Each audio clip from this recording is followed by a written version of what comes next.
ಎಲ್ಲರಿಗೂ ನಮಸ್ಕಾರ. ಏನಿವತ್ತು ನಗರಸಭಾ ಕಮಿಷನರ್ನ ನಿಲ್ಲಿಸಿದ್ರು ಅನ್ನೋ ಒಂದು ವಿಡಿಯೋ ಎಲ್ಲ ವೈರಲ್ ಆಗ್ತಾಯಿದೆ. ನಾನು ಯಾವುದೇ ನನ್ನ ಸ್ವಉದ್ದೇಶದಿಂದ ನಾನು ಯಾವುದೂ ಮಾತಾಡಿದ್ದಲ್ಲ. ನಾನು ಅವ್ರ ಬಗ್ಗೆ ಯಾವುದೇ ಥರದ ಒಂದು ದ್ವೇಷ ಕೂಡ ನನಗಿಲ್ಲ.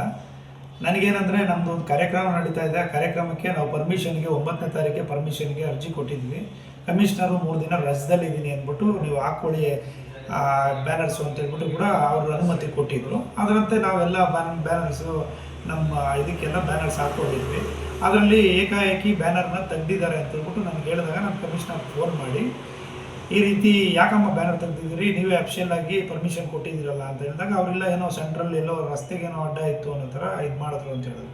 ಅಲ್ಲಿ ಯಾವುದು ರಸ್ತೆಗೆ ಅಡ್ಡ ಇರಲಿಲ್ಲ, ಬ್ಯಾನರ್ಲೆಲ್ಲ ಸೈಡಲ್ಲೇ ಕಟ್ಟಿರ್ತಾರೆ, ಹಂಗಾಗಿ ಯಾವುದೇ ಥರದ ತೊಂದರೆ ಇಲ್ಲ ಅಂತ. ಲಾಸ್ಟ್ ಟೈಮ್ ಕಳೆದ ಬಾರಿ ಕೂಡ ನಮ್ಮದು CM DCM ಪ್ರೋಗ್ರಾಮ್ಸ್ ಇದ್ದಾಗ ಕೂಡ ಅದು ಬ್ಯಾನರ್ಸ್ ನಮ್ಮದು ಬಿಚ್ಚಿ ಬೇರೆ ಯಾವುದನ್ನ ಬ್ಯಾನರ್ಸ್ ಹಾಕಿದ್ರು. ಅದಕ್ಕೆ ನಿಮ್ಮ ಹತ್ರ ಪರ್ಮಿಷನ್ ತೊಗೊಂಡಾದ್ಮೇಲೆ ಕೂಡ ನೀವು ಈ ರೀತಿ ಮಾಡಿದ್ದೀರಾ, ನೀವು ಮಾಡ್ತಾ ಇರೋದು ಸರಿಯಲ್ಲ ಅಂದ್ಬಿಟ್ಟು ಹೇಳಿದ್ದೀನಿ. ಅದನ್ನು ಮಾತು ಬಂದು ವಿಡಿಯೋ ಯಾವುದೇ ಅವ್ರನ್ನ ಪರ್ಪಸ್ಸಾಗಿ ನಾನು ಬೈಬೇಕು ಅನ್ನೋದಾಗಲಿ ಯಾವುದೇ ಒಂದು ಉದ್ದೇಶ ಇಲ್ಲ. ಅವ್ರು ನನಗೂ ಒಂದು ಅಕ್ಕ ತಂಗಿ ಥರ, ಅವ್ರನ್ನ ಯಾವುದೇ ಥರದ ಉದ್ದೇಶದಿಂದ ನಾನು ಮಾತಾಡಿಲ್ಲ. ನಾನು ಆ ಥರದ ವ್ಯಕ್ತಿನೂ ಅಲ್ಲ. ಹಾಗಾಗಿ ನನ್ನಿಂದ ನಾನು ಮಾತಾಡೋದ್ರಿಂದ ಏನಾದ್ರು ನೋವಾಗಿದ್ರೂ ಕೂಡ ಅವ್ರಿಗೆ ನನ್ನ ಕಡೆಯಿಂದ ಕ್ಷಮಿಸಿ ಅಂತಲೂ ಕೇಳ್ತಿದ್ದೀನಿ.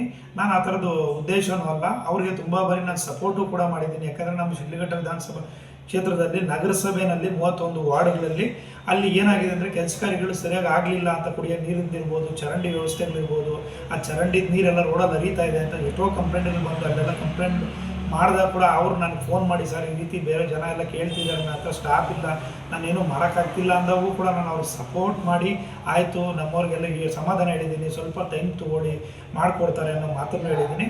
ಹಾಗಾಗಿ ನಾನು ಅವರಲ್ಲಿ ನನ್ನಿಂದ ಯಾವುದೇ ಥರದ ತಪ್ಪಾಗಿಲ್ಲ. ಆಗಿದ್ದರೂ ಕೂಡ ಕೆಟ್ಟು ಏನಾದರೂ ಮಾತು ಬಂದಿದ್ದರೂ ಕೂಡ ಅದನ್ನು ನಾನು ನನ್ನ ಸ್ವೋದ್ದೇಶದಿಂದ ಯಾವತ್ತೂ ಹೊಂದಿಲ್ಲ. ಅದು ಮಾತು ಬಂದು ಏನೇ ಅಂದಿದ್ರೂ ಕೂಡ ಅವ್ರು ನೋವಾಗಿದ್ದರೆ ನಾನು ಅದಕ್ಕೆ ಕ್ಷಮೆ ಕೇಳ್ತಿದ್ದೀನಿ. ಇನ್ನು ಯಾರೂ ಕೂಡ ಇದಕ್ಕೆ ಗೊಂದಲ ಪಡೋ ಇದು ಬೇಡ ಅನ್ನೋ ಮಾತನ್ನು ಕೂಡ ಹೇಳ್ತಿದ್ದೀನಿ. ಒಳ್ಳೆಯದಾಗಲಿ. ಧನ್ಯವಾದ.